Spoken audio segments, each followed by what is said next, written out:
ಏಕವೇಣಿ ಜಪ ಕರ್ಣಪೂರ ನಗ್ನ ಖರಾಸ್ಥಿತ ಲಂಬೋಷ್ಠಿ ಕರ್ಣಿಕಾ ಕರ್ಣಿ ತೈಲಾಭ್ಯಕ್ತ ಶರೀರಿಣಿ ವಾಮಪಾದೋಲ್ಲಸಲ್ಲೋಹಲತಾ ಕಂಟಕಭೂಷಣ ವರ್ಧಮಮೂರ್ಧಧ್ವಜಾ ಕೃಷ್ಣ ಕಾಲರಾತ್ರಿರ್ಭಯಂಕರಿ.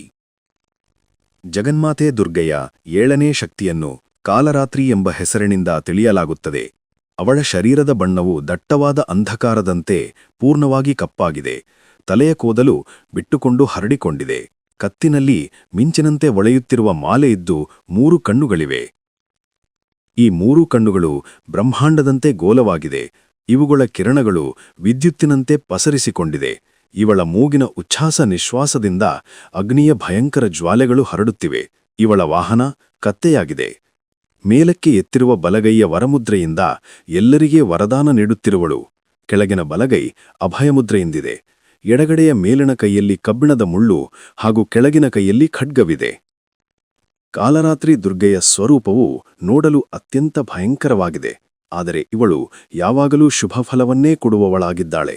ಇದೇ ಕಾರಣದಿಂದ ಇವಳ ಇನ್ನೊಂದು ಹೆಸರು ಶುಭಂಕರಿ ಎಂದೂ ಇದೆ. ಆದ್ದರಿಂದ ಇವಳಿಂದ ಭಕ್ತರು ಯಾವುದೇ ಪ್ರಕಾರದಿಂದ ಭಯಭೀತರಾಗುವ ಅವಶ್ಯಕತೆ ಇಲ್ಲ.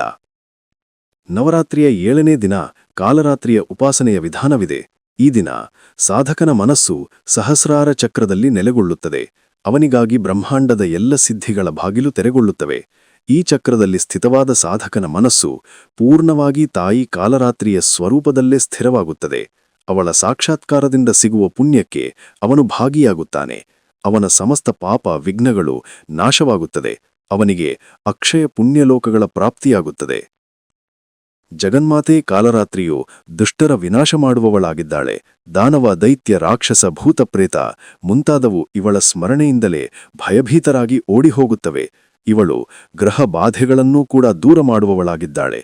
ಇವಳ ಉಪಾಸಕರಿಗೆ ಅಗ್ನಿಭಯ, ಜಲಭಯ, ಜಂತುಭಯ, ಶತ್ರುಭಯ, ರಾತ್ರಿಭಯ ಮುಂತಾದವುಗಳು ಎಂದೂ ಆಗುವುದಿಲ್ಲ.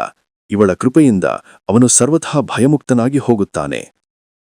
ಕಾಲರಾತ್ರಿ ದೇವಿಯ ಸ್ವರೂಪ ವಿಗ್ರಹವನ್ನು ತನ್ನ ಹೃದಯದಲ್ಲಿ ನೆಲೆಗೊಳಿಸಿ ಮನುಷ್ಯನು ಏಕನಿಷ್ಠ ಭಾವದಿಂದ ಅವಳ ಉಪಾಸನೆ ಮಾಡಬೇಕು. ಯಮ, ನಿಯಮ, ಸಂಯಮವನ್ನು ಅವನು ಪೂರ್ಣವಾಗಿ ಪಾಲಿಸಬೇಕು. ಮನ, ವಚನ, ಶರೀರದ ಪಾವಿತ್ರ್ಯತೆ ಇರಿಸಿಕೊಳ್ಳಬೇಕು. ಅವಳು ಶುಭಂಕರಿ ದೇವಿಯಾಗಿದ್ದಾಳೆ. ಅವಳ ಉಪಾಸನೆಯಿಂದ ಉಂಟಾಗುವ ಶುಭಗಳ ಗಣನೆ ಮಾಡಲಾಗುವುದಿಲ್ಲ. ನಾವು ನಿರಂತರ ಅವಳ ಸ್ಮರಣೆ, ಧ್ಯಾನ ಮತ್ತು ಪೂಜೆ ಮಾಡಬೇಕು. ಕಾಲರಾತ್ರಿರ್ ಮಹಾರಾತ್ರಿಃ ಮೋಹರಾತ್ರಿಶ್ಚ ದಾರುಣ ತ್ವಂ ಶ್ರೀಮೀಶ್ವರೀ ತ್ವಂಹಂ ಬುದ್ಧಿರ್ಬೋಧಲಕ್ಷಣ.